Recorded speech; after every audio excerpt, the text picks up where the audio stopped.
So I'm here with Billy Klutz. Welcome, Billy, and thank you for agreeing to talk with us today about your scholarship.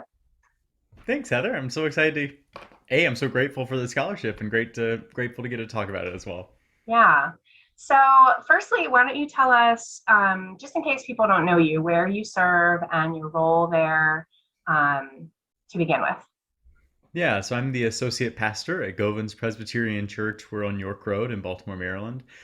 There, I get to do a little bit of everything. Kind of the focus of my work is on member engagement, community engagement, work with young families and youth, and worship leadership. I'm really grateful to get to put my hands in all sorts of things. It's a great opportunity.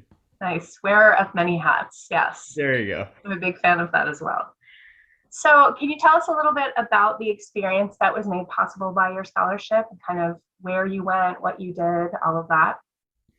Yeah, so I started at Govans in January of 2020, and then the pandemic happened.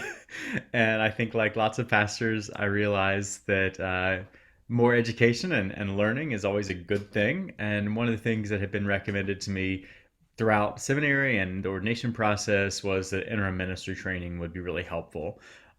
Unfortunately, interim ministry training is really expensive, and interim ministry training until recently, as far as I know, was only offered in person, which meant that you had to take time off work, that you had to travel, the expenses were even higher. And so during the pandemic, I was sensing a need for continuing self growth and professional development, and I found out that the Synod of Lakes and Prairies in the Presbyterian Church USA was offering interministry training week 1 online, and I thought, oh my gosh, that's incredible. And so I applied for this scholarship through the Presbytery of Baltimore to make that possible. Nice. And so it was a virtual experience that you went through. It Um, was we it was kind of in two parts. We got our reading list. I think it was 3 or 4 books that we read ahead of time, and then a week of Zoom. nice, nice. And so were there a lot of other participants in that program? Oh my goodness, I think there were at least 30 or 40 of us Oh, wow. participating, and then like 5 or 6 people teaching.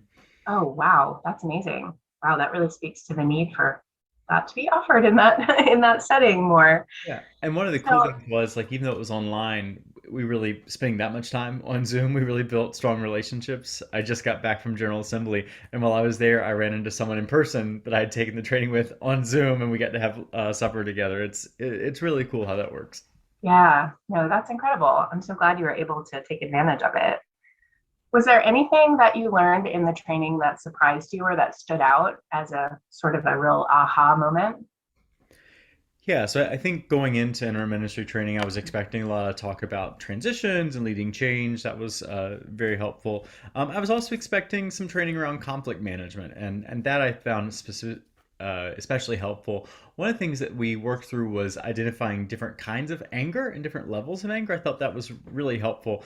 One of the distinctions they drew was that part of our job is kind of distinguish between anger that is reactionary and anger that is meant to punish, and that often when we're in conflict, that's a switch that we make, and that's a really vital switch to notice, because once we've crossed that threshold of wanting to punish, that we've really lost something there. Like just to know that all anger is not the same, and to really kind of help the church be diagnosing, like, what is the reaction we're seeing, and what does that mean, and how do we decide and design a response based on the nuance of the emotions that are presenting themselves? I mean, I believe that emotions are data, but I think the inner ministry training helped us really go deeper into that work of, as a pastor, of listening and then helping your session and other leaders in the church to respond thoughtfully.